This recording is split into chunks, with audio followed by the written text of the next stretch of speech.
Hello everyone, मैं आपका host आपका स्वागत करता हूं आपके अपने यूट्यूब चैनल यूनाइट क्लासेस में। तो आज हम बात करने जाएंगे कक्षा 10वीं की एक महत्वपूर्ण विषय, एक महत्वपूर्ण सब्जेक्ट सोशल साइंस के बारे में। आज हम इस विषय के बारे में ओवरव्यू देखेंगे, इसका क्या महत्व है, बोर्ड में कितने मार्क्स का प्रश्न आते हैं, कितने कितने विषय के बारे में इसमें पढ़ना है, सारी जानकारी हम आज देखते हैं। तो आइए जानते हैं कि सोशल साइंस है क्या चीज़। सोशल साइंस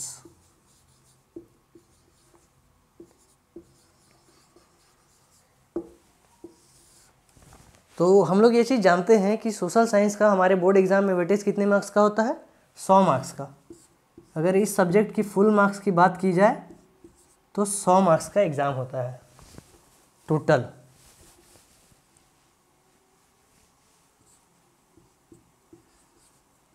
फुल मार्क्स 100 होता है, जिसमें कि हम जानते हैं 80 मार्क्स का हमारा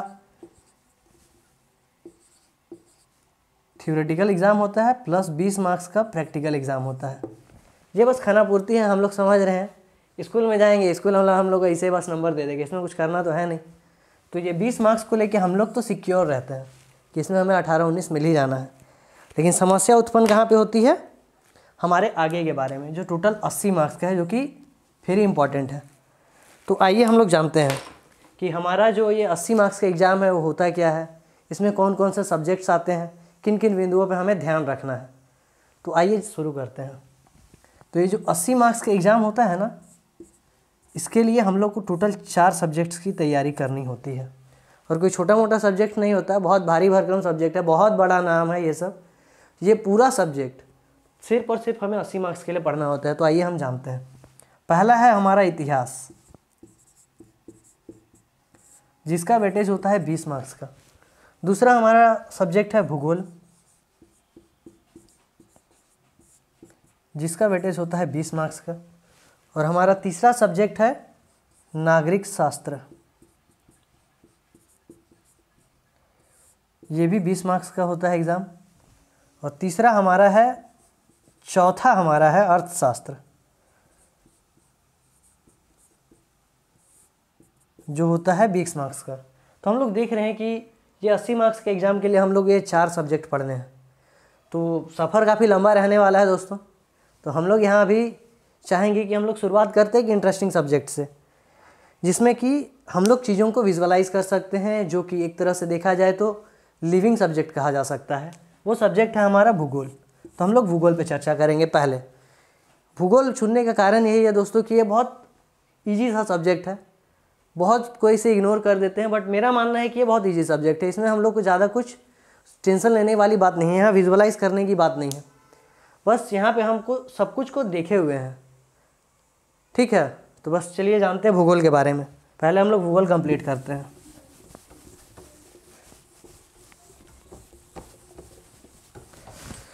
तो सोशल साइंस में भी हम बात करेंगे भूगोल का,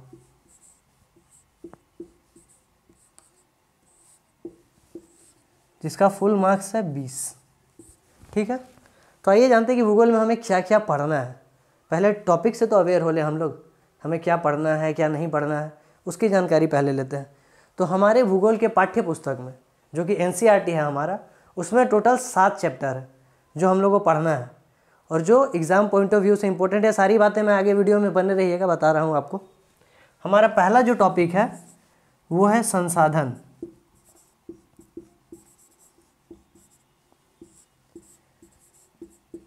एवं विकास। सबसे पहला टॉपिक हमारे भूगोल विषय का, और सबसे छोटा सा टॉपिक है। बस इसमें 2-4 बिंदुएं हैं जिनको ध्यान रखा जाए तो ये पूरा चैप्टर खत्म है।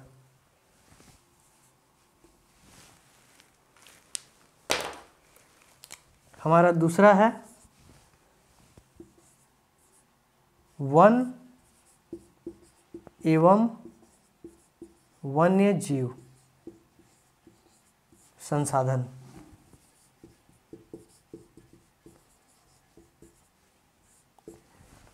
ठीक है। हमारा तीसरा टॉपिक है आपका जल संसाधन।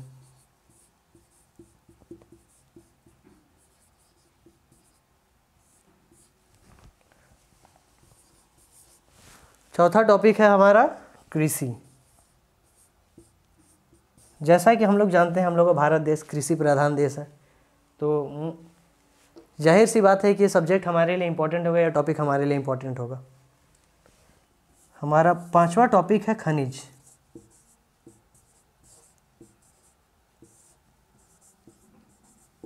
एवं ऊर्जा संसाधन।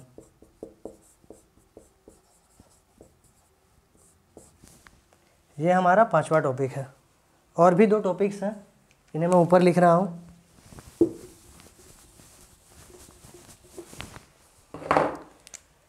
छठा टॉपिक, हमारा छठा टॉपिक है आप इस सब्जेक्ट में विनिर्माण।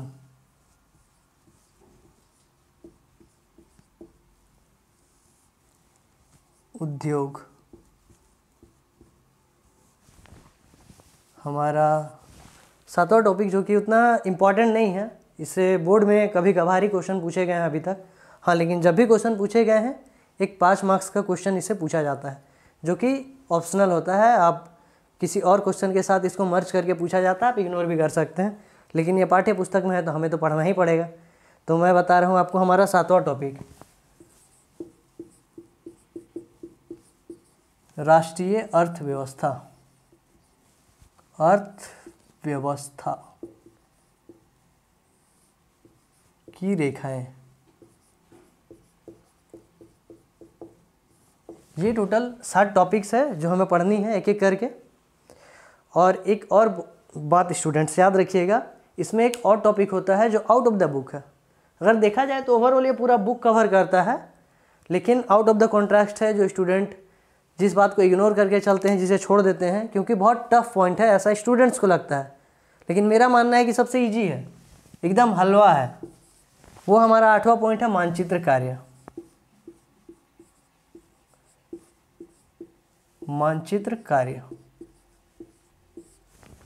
वेरी इंपॉर्टेंट पॉइंट, 5 मार्क्स का क्वेश्चन पूछा जाता है इससे, तो इसे इग्नोर नहीं किया जा सकता है। ठीक है, अब मैं बताने वाला हूँ आपको इम्पॉर्टेंट टॉपिक्स जो हमें इस जो इन 7 चैप्टर में किन किन चीज़ों पर हमें ध्यान देना चाहिए जिससे कि हमारा मार्क्स अच्छा हो जाए बोर्ड में। सबसे इम्पोर्टेंट चैप्टर है हमारा जल संसाधन, उसके बाद विनिर्माण, और तीसरा हमारा मानचित्र कार्य। अगर इन 3 टॉपिक्स को मिला दे स्टूडेंट्स तो हमारा टोटल बोर्ड का वेटेज बन जाएगा 16 मार्क्स का, मतलब 20 मार्क्स आउट ऑफ 20 मार्क्स में 60 मार्क्स इन 3 चैप्टर से आता है। उसमें से इससे 5 मार्क्स के क्वेश्चन आते हैं, इससे 6 मार्क्स का एक क्वेश्चन, इससे 5 मार्क्स का क्वेश्चन, जो कि 100% श्योर रहिए कि इन 3 चैप्टर से ही आते हैं। तो जैसा कि आप देख रहे हैं ये 3 चैप्टर इंपॉर्टेंट है, लेकिन हमें सबको पढ़ना है क्योंकि हमें 16 मार्क्स नहीं, हमें 20 में 20 चाहिए। और हम यही लक्ष्य लेके आज क्लास स्टार्ट कर रहे हैं, और हम एक एक करके इस क्लास में बने रहिए आप हमारे साथ। हम एक एक करके सारा टॉपिक पढ़ाएंगे, एक एक चीज़ के बारे में हम लोग डिटेल से जानने की कोशिश करेंगे, और हमारा पूरा प्रयास रहेगा कि स्टूडेंट्स इस सब्जेक्ट में उंगलियों में रहेगी आपके। आप कुछ इस तरह से ऐसे चुटकी बजाएंगे आपका आंसर हो जाएगा। बस बने रहिए। Thank you students.